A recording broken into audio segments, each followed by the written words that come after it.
Chapter 5. Riddles in the Dark. When Bilbo opened his eyes, he did not know whether he was alive or dead. The darkness was so dense it seemed cut into pieces. No one was beside him. Imagine, if you will, Bilbo's horror. He could hear nothing, see nothing, feel nothing, except the hard rocks beneath him. Slowly, he raised himself up and crawled, fumbling about, until he touched the wall of the tunnel. But whichever way he tried, he found nothing at all. No goblins, no dwarves. His head was spinning. He was not sure he could even keep his balance. He guessed blindly and crept along, until his hand brushed against a tiny ring of cold metal lying on the stony floor of the tunnel. That was the turning point of Bilbo's career, though he had no inkling of it yet. He slipped the ring into his pocket without a thought. It seemed of no use to him at the moment. He did not move on, but sat down instead, lost in gloom, and feeling utterly wretched. He dreamed of frying bacon and eggs in the cozy kitchen of his home. It must be mealtime, he realized, but that only made him more miserable. He could not decide what to do, nor understand why he had been left behind. Why had the goblins not seized him when he fell? Why was his head aching as if it had been struck with hammers? The truth was, he had lain in silence for a long time in a dark corner, out of sight and out of mind. At last, he felt for his pipe. It was not broken, thank heavens. That was something. Then he found his pouch. A little tobacco still remained. That was something more. He searched for matches, but found none. Hope faded. Perhaps it is just as well, he thought, now that his wits were returning. Who knows what trouble a light and a whiff of smoke might bring in this dreadful dark? But even so, his heart sank. While groping about for matches, his hand touched the hilt of his small sword, the dagger he had taken from the troll horde. He had quite forgotten it, and the goblins had not noticed it, since he wore it inside his breeches. Now he drew it forth. The blade glimmered faintly before his eyes. Another of those elf blades, he thought. The goblins are not near, though they cannot be far away. At least, he felt a little comforted. It was something splendid to wear a blade forged in Gondolin in the wars against goblins. So many songs still praised those days of glory. He also knew that such weapons often filled the goblins with dread, when they least expected it. Go back? He wondered. Impossible. Skirt round? No way. Forward then. There is no other choice. On we go. He rose, moved forward with the dagger held before him in one hand, the other feeling along the tunnel wall, while his heart thumped loudly in his chest. Poor Bilbo was caught in a tight place. But you must remember that the passage was not so very tight for him, only for people like you or me. Hobbits are not like ordinary folk.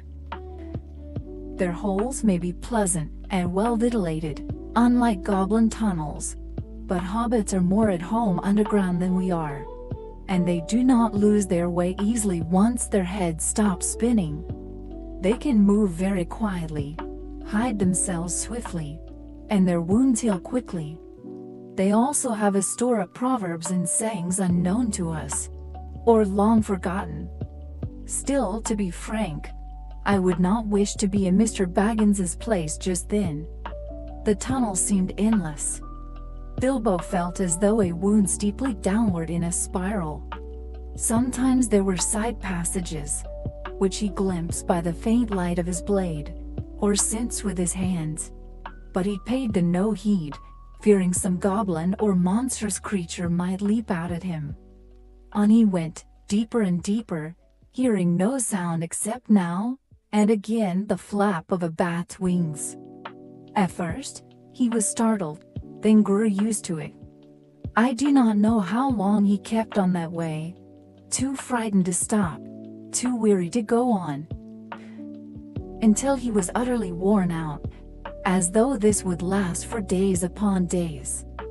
Suddenly, before he knew it, he splashed into cold water. He scrambled quickly back onto the bank, shivering. He could not tell whether it was only a puddle, or the edge of some underground stream, or the mouth of a vast subterranean lake. His dagger gave but a faint light.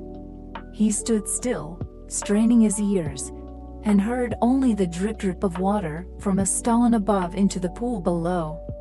Nothing else. It seems a mere pool or lake, not a river, he thought.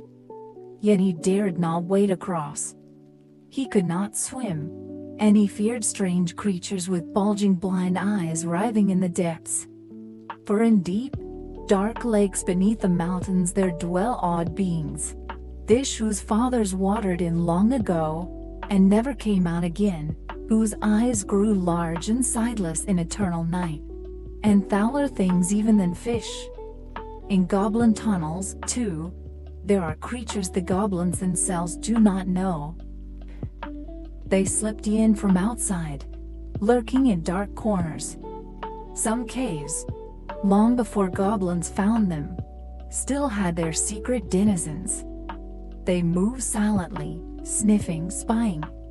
And in the deep dark here, beside the black water, lived old Gollum, a small, slimy creature. I cannot say whence he came, nor what he was. He was Gollum, black as night itself, save for two large pale eyes that bulged from his thin wrinkled face. He had a little boat, in which he paddled noiselessly over the lake. For the water was wide, cold, and very deep. He rowed with his strong legs, strangely without making so much as a ripple. Never a ripple. His great eyes searched for blind fish, which he caught with lightning-quick fingers. He also liked meat. Goblin meat, if he could get it, was his favorite, though he was always careful not to be caught.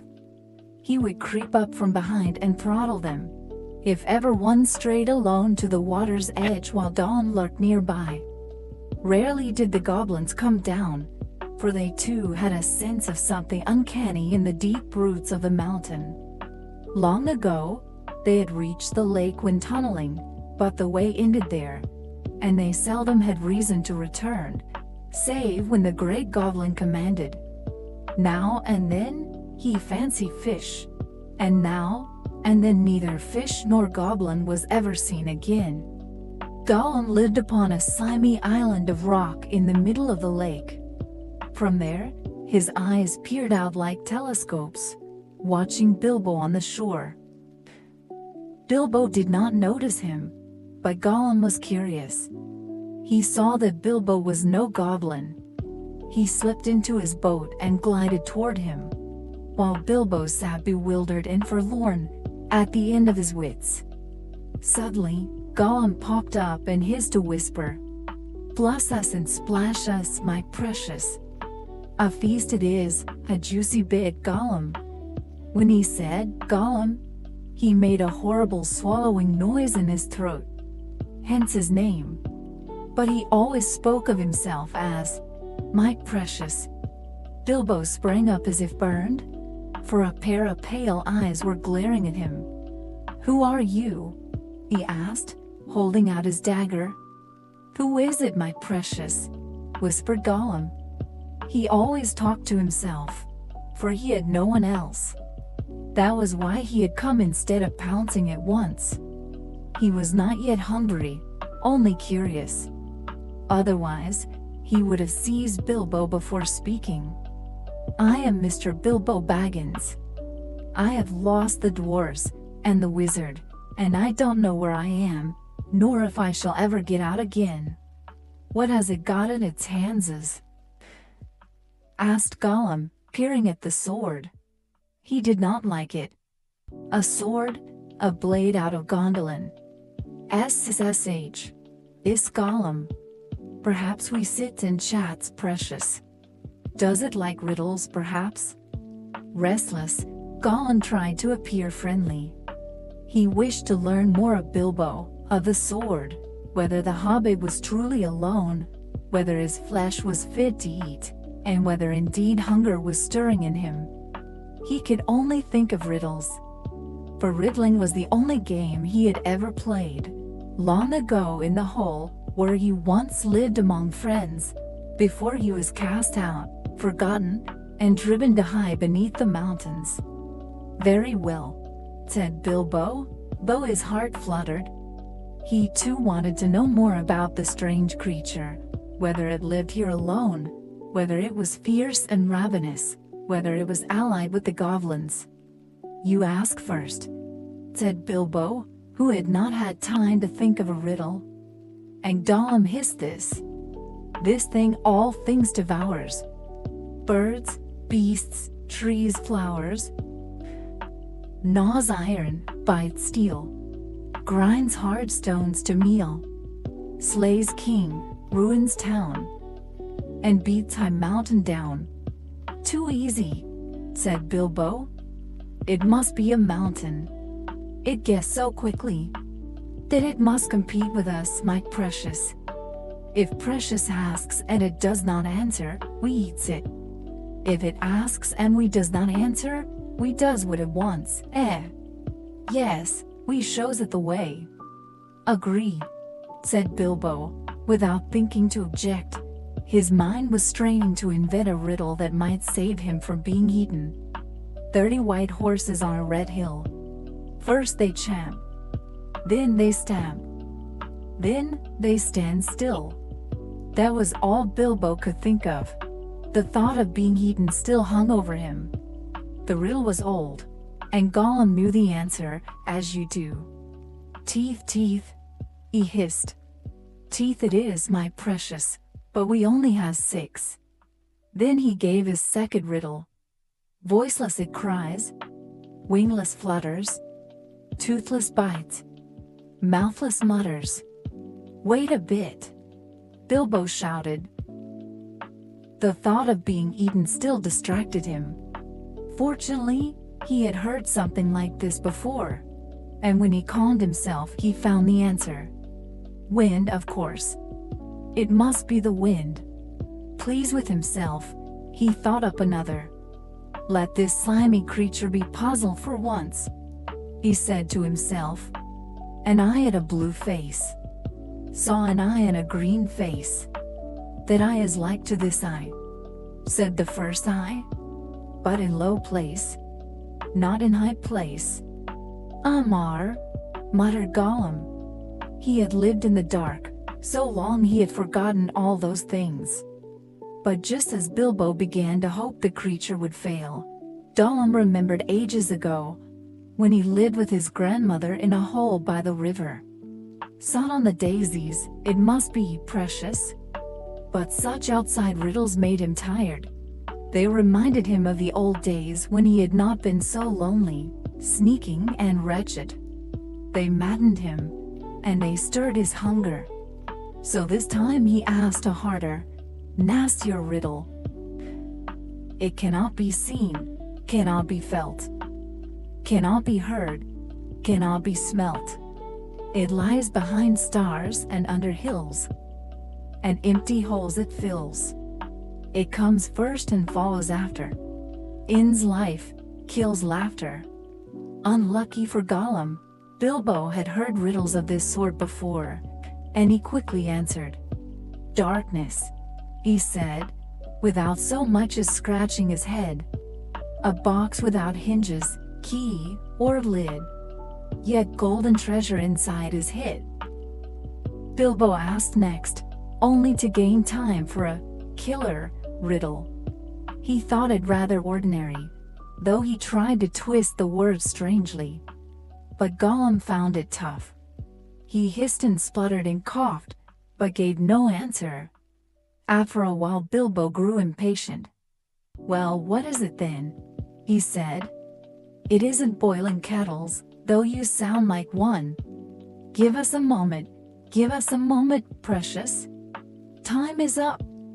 What's your answer? Bilbo pressed. Suddenly Gollum remembered long ago, stealing birds' eggs by the river, teaching his grandmother to suck them. "Eggs," he whispered. "Egg it is." Then he asked, "Alive without breath, as cold as death, never thirsty, ever drinking, clad in mail, never clinking?" To Gollum, this was too easy. The answer swam always in his mind. But he was still unsettled by the egg riddle, and thought of nothing better. For poor Bilbo, though, it was hard indeed, for he had always avoided water. You, sitting safe at home, would guess at once, but Bilbo, terrified of being eaten, could not think. He sat down and cleared his throat, but no answer came. At last Gollum began to mutter with satisfaction. "Is it tasty, precious? Is it juicy? Is it scrumptiously crunchable? Wait, wait." Bilbo stammered. "I must have more time. It must answer quickly, precious, quickly." Gollum cried. He had climbed out of his boat, and was creeping toward Bilbo on the shore. Just then a fish leapt up and struck against Bilbo's toes. "Bless me!" he cried. "So cold and slippery." And the answer came to him. "Fish! Fish, it is fish!" he shouted. Gollum was dismayed. But Bilbo quickly asked another riddle, and Gollum was forced to return to his boat to think. No legs lay on one leg. 2 legs sat near on 3 legs. 4 legs got some. It was an ill-chosen riddle, asked in haste. At another time, Gollum might have been puzzled. But coming straight after talk of fish, it was plain enough. Fish on a little table, man at table sitting on a stool, the cat has the bones. That was the answer, and Gollum found it quickly. Then he tried for something dreadful, something fierce. "This thing all things devours. Birds, beasts, trees, flowers. Gnaws iron, bites steel. Grinds hard stones to meal. Slays king, ruins town. And beats high mountain down." Poor Bilbo sat in the dark, holding his head. He tried to think of every giant or monster he had ever heard of, but none had such power. He felt the answer must be different, but could not see it. Fear clouded his mind. Gollum leapt from his boat, wading toward him. Bilbo saw the pale eyes drawing near. His mouth went dry. He tried to shout, "Give me more time," but all that came out was a whisper. "Time. Time." By chance, that was the very answer. Of course, the answer was time. Gollum was again dismayed. Now he grew savage. He was weary of riddling and more hungry than ever. He did not bother to return to his boat. He sat down close beside Bilbo in the dark, frightening the Hobbit out of his wits. "It must ask us a question, precious, yes, just one more question." But Bilbo could think of nothing, especially with the slimy creature beside him, its fingers creeping over his clothes. "Ask us! Ask us!" hissed Gollum. Bilbo pinched himself and tapped his sword. Then his hand slipped into his pocket. There he felt the little ring he had found in the passage, long forgotten. "What have I got in my pocket?" he said aloud. It was only to himself, but Gollum thought it was a riddle, and was confused. "Not fair. Not fair. It isn't fair, precious. Is it, to ask what it has in its nasty little pocket?" Bilbo at once saw his chance, and clung to it. "What have I got in my pocket?" he repeated loudly. "S-s-s-s," hissed Gollum. "It must give us 3 guesses, precious, 3 guesses." "Very well. Guess away," said Bilbo. "Hands," said Gollum. Wrong, said Bilbo, who had just pulled his hand out in time. Guess again. Success, is Gollum, his head spinning. He thought of everything he had in his pockets. Fish bones, a goblin tooth, a few snail shells, a scrap of bat's wing, a sharp stone for gnawing teeth, and all manner of foul things. He tried to think what others might keep in their pockets. Knife, he spat at last. Wrong again, said Bilbo. He had lost his knife some time ago. Last chance now. Gollum was in far worse straits than when Bilbo had asked about the egg. He hissed and spluttered, shuffled back and forth, stamped his feet on the cold stone floor, twisting his body this way and that, but he dared not waste his final guess. Hurry up, Bilbo urged. I'm waiting. He tried to sound bold and cheerful, though in truth, he feared Gollum might yet guess right. Time's up, Bilbo reminded him. String or nothing in the pockets is, shrieked Gollum. He had cheated, for he could not guess two things at once. Both wrong, cried Bilbo in relief. He sprang up, leaned against the nearest wall, and pointed his little sword straight at Gollum. He knew well that the riddle game was held in high honor from ancient days, and even the most loathsome creatures dared not break its rules. But he was not about to wager a penny on Gollum's honesty. The last riddle had not been a riddle by the old laws at all. Yet Gollum did not strike. He saw the gleam of the blade in Bilbo's hand. He crouched there, hissing and muttering to himself. Well, what about it? Said the Hobbit. You gave your word. I want to get out, and you must show me the way. Did we promise, precious? To show the nasty little Baggins the way out, yes, perhaps. But what has it got in its pockets is not string, precious, and not nothing either. Oh no! Gollum! Never mind that, said Bilbo. A promise is a promise. Look at it, so cross, precious, so cross, muttered Gollum.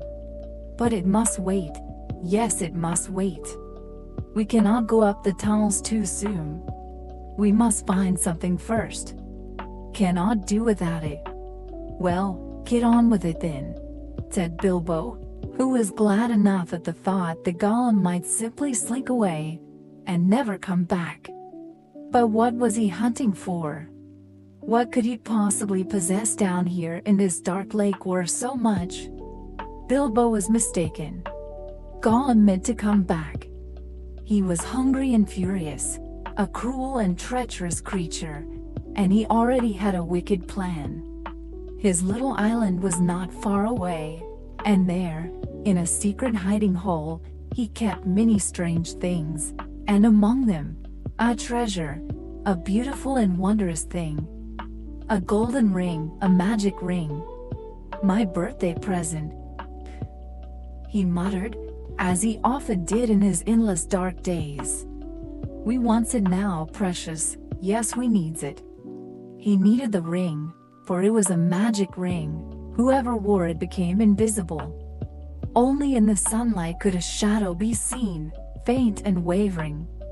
My birthday present? It came to me on my birthday, my precious. So he told himself. How it had first come into Gollum's hands, no one knew, not even, perhaps, the Lord of the Rings himself. In the beginning Gollum had worn it, until he grew weary of it. Then he hung it on a string round his neck, until it chafed his skin. At last he hid it in a hole in the rock of his island, often going back to gaze at my precious. Seldom did he wear it, only when he could not bear to be parted from it, or when he was famished and sick of fish. Then he would creep through the tunnels, waiting for a goblin to stray. He even dared enter torchlit caves, blinking and smarting in the glare, but safe. Oh yes, quite safe. None could see him, none could spy him. Until his fingers tightened round the throat. Only a few hours before he had worn the ring, and caught a little goblin. It had struggled fiercely, but he had kept a bone or two for gnawing. Yet he longed for something sweeter. Yes, safe, safe, safe, he whispered. They won't see us, precious. No, they won't see, and the little sword will be useless, ha! Useless. This wicked thought had formed in his mind as he left Bilbo and paddled off into the dark. Bilbo thought those were the last words he would ever hear from him. Still, he waited a while, for he himself had no idea which way led out. Then suddenly there came a terrible cry. Bilbo's heart froze. Gollum was shrieking and wailing not far away. He was ransacking his island in vain. Where is it? Where I assess it? Bilbo heard him howl. Lost, lost. Curse us and crush us, my precious is lost. What's the matter? Bilbo called helplessly. What have you lost? It must not ask us, snarled Gollum. Not its business, no. Gollum. Our precious is gone, lost. Well, I'm lost myself, said Bilbo quickly. And I want to be found. I won, and you promised. Come along and show me the way, and then go back and look for it after. Not knowing what Gollum meant, Bilbo felt little pity. Whatever you was hunting so madly, it could be no good thing. Come along, the Hobbit shouted. No, not yet, precious, came the reply. We must search. We must find it first. But you didn't answer my riddle. You promised, said Bilbo. Didn't answer. Gollum croaked. Then out of the dark there came a sharp hiss. What has it got in its pockets? Tell us. It must tell. Bilbo considered. Why not say? But Gollum's thoughts leapt back to the riddle more quickly than his own. For years the creature had thought of nothing else but his ring, fearing always that it might be stolen. But Bilbo disliked these delays. Riddles have no solutions given, he said. That was not a riddle. Gollum snarled. No, not a riddle, precious. Then if it was just an ordinary question, I asked you first, said Bilbo. What have you lost? You must tell me. What has it got in its pockets? Came the hiss again, sharper, fiercer. Then Bilbo saw them. Two pale lights, burning into him. A terrible suspicion gripped him. His sword was no comfort now. He could not guess why Gollum had gone mad, but he knew well enough that murder was in the air. He turned and bolted down the passage, groping along the wall. What has it got in its pockets? The hiss came behind, louder than before, followed by a splash as Gollum leapt from his boat. What have I got indeed? Gasped Bilbo, stumbling as he ran. He thrust his left hand into his pocket. The ring slipped cold upon his finger. The hiss was at his back. He looked round, and saw the pale eyes coming after him like lanterns. In terror he tried to run faster, but he tripped on a stone and fell flat, his little sword beneath him. In an instant Gollum was upon him. But before Bilbo could recover breath or draw his blade, Gollum passed right by, without so much as a glance at him. Muttering and cursing, the creature ran on. How strange! Gollum could see well enough in the dark. Bilbo still saw the glow of his eyes, bright even from behind.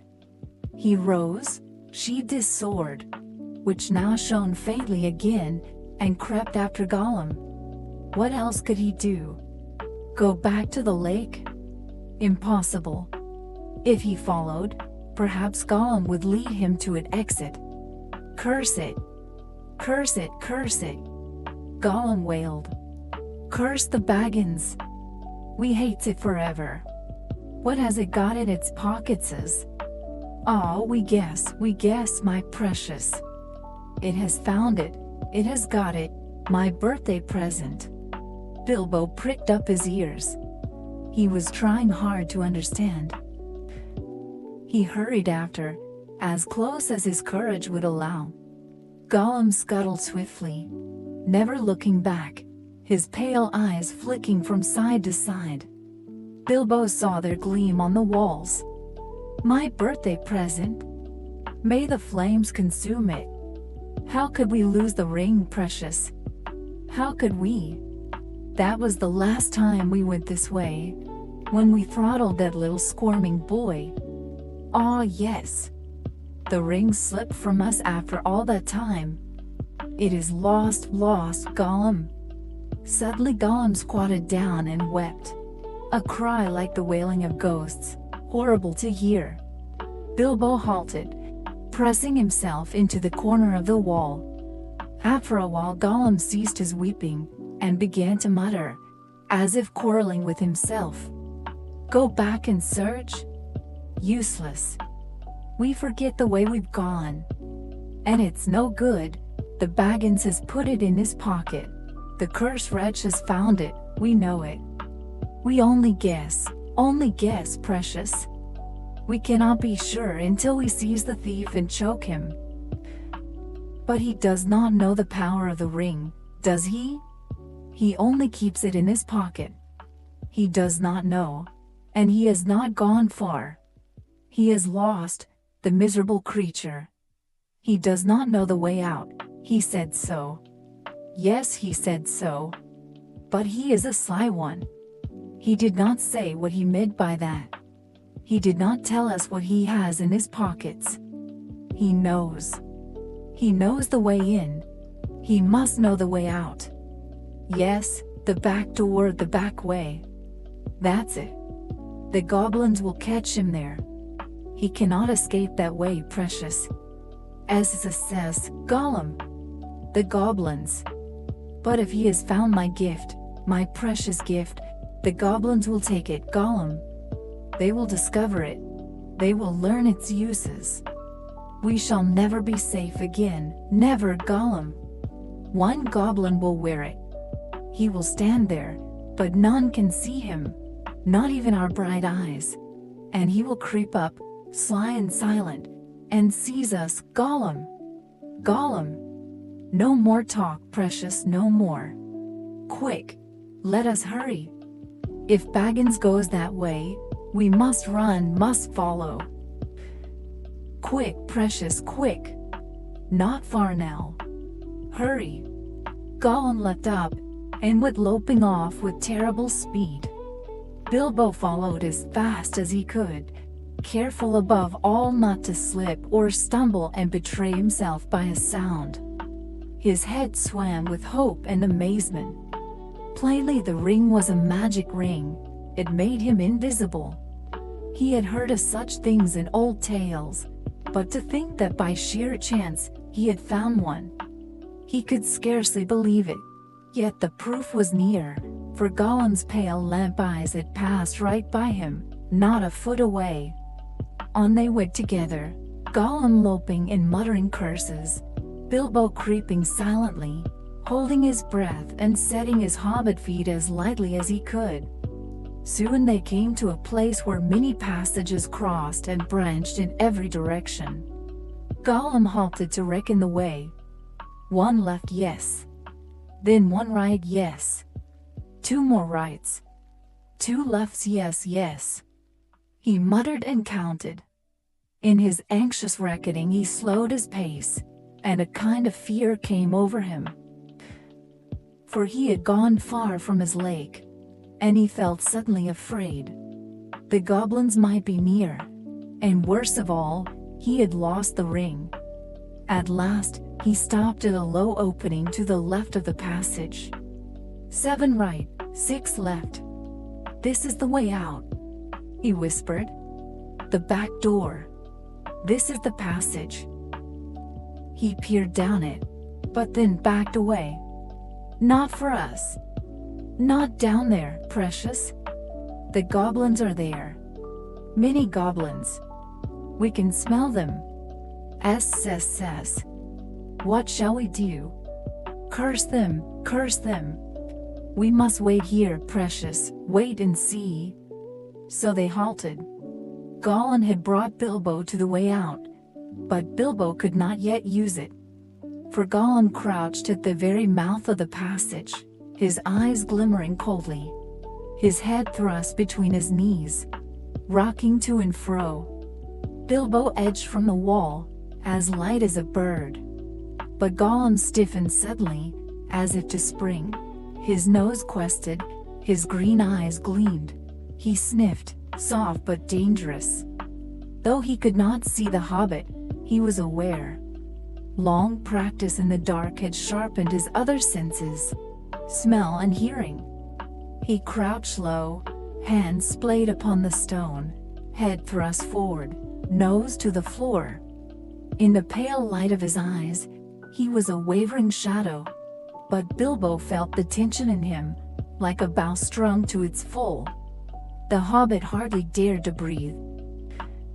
His limbs were frozen. He despaired. He must escape, and quickly, or perish. He must fight, stab the creature, blind him, kill him. After all, Gollum meant to kill him. No, that would not be fair. Bilbo was invisible now. Gollum had no sword. He had not yet struck at him, not openly. And he was wretched, alone, lost. Pity welled up in Bilbo's heart. Pity mingled with horror, as he felt the endless dark days of Gollum, without hope of light or joy, only hard stone, cold fish, writhing body and whispering voice. In that instant Bilbo shuddered, and made his choice. Suddenly, with all his strength he leapt. It was not a great jump for a man, but for a hobbit in the dark it was desperate indeed. He sprang clean over Gollum's head, 7 feet forward and 3 feet high, so that he nearly cracked his skull on the low arch.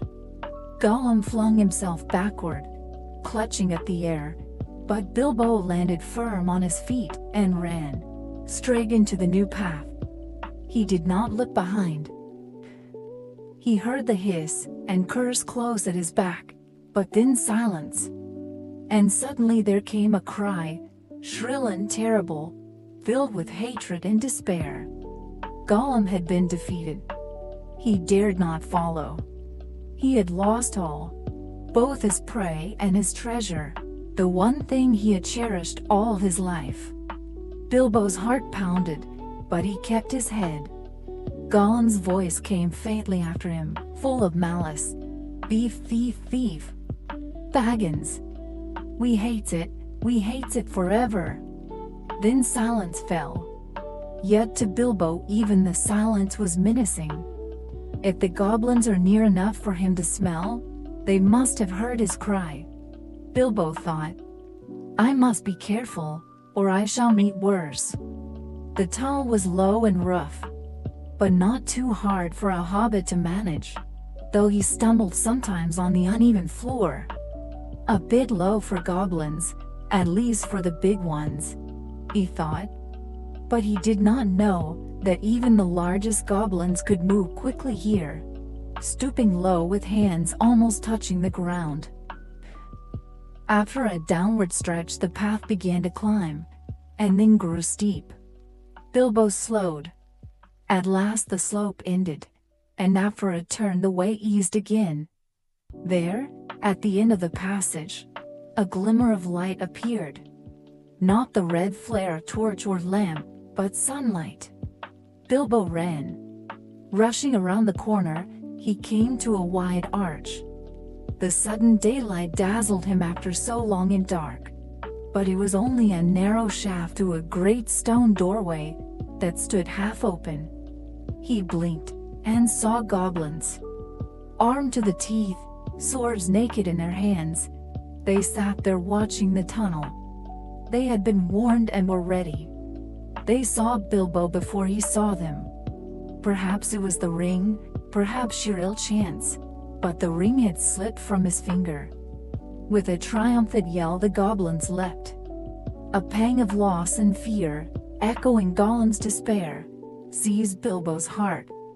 Without thought for his blade, he thrust his hand into his pocket. The ring was still there, slid swiftly onto his finger. And in a flash, he vanished. The goblins halted in amazement. He was gone. They howled louder than before, but now in rage and confusion. "Where is it?" they cried. "Down the tunnel," shouted some. "This way," yelled others. "That way," bellowed more. "Guard the door," roared the captain. Shouts, curses, the clash of weapons and armor. The goblins rushed hither and thither, jostling, falling, stumbling over one another in a fury. A dreadful commotion. Bilbo was terrified, but kept his wits. He darted behind a barrel, avoiding their trampling feet and groping hands. "I must get to the door, I must escape," he thought, though it was long before he dared to move. It was like a game of blind man's buff.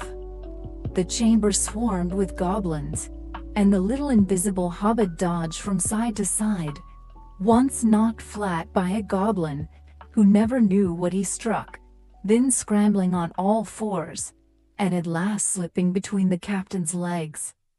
Suddenly he was at the doorway. It was only ajar, for a goblin had pushed it nearly shut.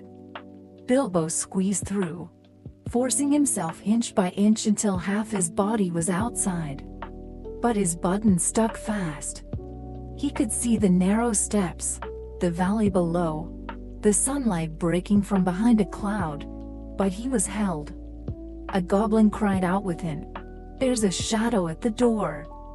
Something outside." Bilbo's heart leapt into his mouth. He heaved and strained. Buttons burst. His jacket tore, his waistcoat split, and he was free. Down the steps, he bounded like a mountain goat, while the goblins snatched at the buttons scattered on the threshold. Shrieking, they rushed out, but the sun blinded them, their legs shook, their heads reeled. They could not find him, for he was leaping from shadow to shadow beneath the trees, swift and silent, the ring upon his finger. At last the goblins, cursing and muttering, crept back to their guardroom. Bilbo had escaped.